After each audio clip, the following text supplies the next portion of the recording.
CPM പുകയുകയാണ്. നേതാക്കളോടുള്ള അതിർത്തി കീഴ്ഘടകങ്ങളിലേക്കും വ്യാപിച്ചിരിക്കുന്നു. യഥാർത്ഥ തിരുത്തൽ ഓഗസ്റ്റിന് ശേഷം. തെരഞ്ഞെടുപ്പ് പരാജയം വിലയിരുത്തി CPM തയ്യാറാക്കിയ റിപ്പോർട്ടിൽ നേതാക്കൾക്കടക്കമുള്ള അതിർത്തി കീഴ്ഘടകങ്ങളിലേക്കും വ്യാപിക്കുന്നു. സംസ്ഥാന കമ്മിറ്റി തീരുമാനങ്ങൾ വിശദീകരിക്കാൻ ചേർന്ന ജില്ലാ കമ്മിറ്റികളിൽ ശക്തമായ എതിർപ്പാണ് ഉയർന്നത്. കണ്ടെത്തിയ പിഴവുകൾ സംഘടനാ വീഴ്ചയുടെ കണക്കിൽപ്പെടുത്തി പാർട്ടിയെ ദുർബലപ്പെടുത്തിയവരെ സംരക്ഷിക്കുന്ന രീതി പാടില്ലെന്നാണ് വിമർശനം. ഓഗസ്റ്റിൽ നിശ്ചയിച്ച വിപുലീകൃത സംസ്ഥാന കമ്മിറ്റി മിനി പ്ലീനമാണ്. അതിൽ മുഖം മാറ്റമുണ്ടാക്കാനുള്ള നീക്കം പാർട്ടിക്കുള്ളിൽ നടക്കുന്നുണ്ട് എന്നാണ് സൂചന.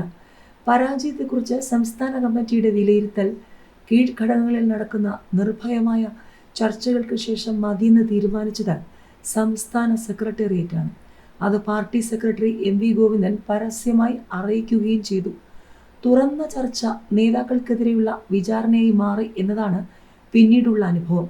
പിണറായി വിജയനും MV ഗോവിന്ദനും സ്ഥാനമൊഴിയണമെന്നും സംസ്ഥാന സെക്രട്ടേറിയറ്റ് പുനഃസംഘടിപ്പിക്കണമെന്നും ആവശ്യമുയർന്നു.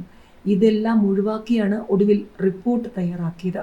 അതിൽ വീഴ്ചകൾ സമ്മതിച്ചെങ്കിലും ആർക്കാണ് വീഴ്ചയുണ്ടായതെന്ന് മാത്രമില്ല, അതിനെ സെക്രട്ടേറിയറ്റ് യോഗത്തിൽ തോമസ് ഐസക് അടക്കമുള്ളവർ വിമർശിക്കുകയും ചെയ്തിരുന്നു. പിന്നാലെയാണ് ജില്ലകളിലെ വിമർശനം.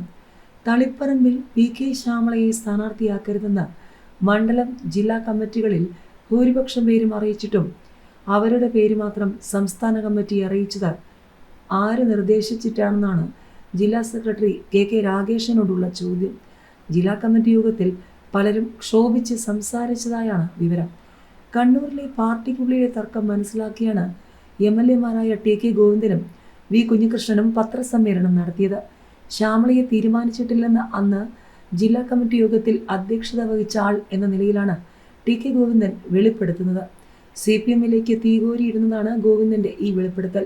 പാർട്ടിയിലെ യഥാർത്ഥ തിരുത്തൽ ഓഗസ്റ്റിന് ശേഷം സംഭവിക്കുമെന്നാണ് ഒരു മുതിർന്ന നേതാവിൻ്റെ പ്രതികരണം. വിപുലീകൃത സംസ്ഥാന സമിതി യോഗം സംഘടനാ തിരുത്തലിന് രൂപം നൽകും. ഇതിൽ നേതൃമാറ്റമടക്കം സംഭവിച്ചേക്കാമെന്നാണ് സൂചന. നേതാക്കളിൽ പലരും ഈ മനസ്സുള്ളവരാണെങ്കിലും അവർ പ്രത്യക്ഷത്തിൽ നിശബ്ദത പാലിക്കുകയാണ്.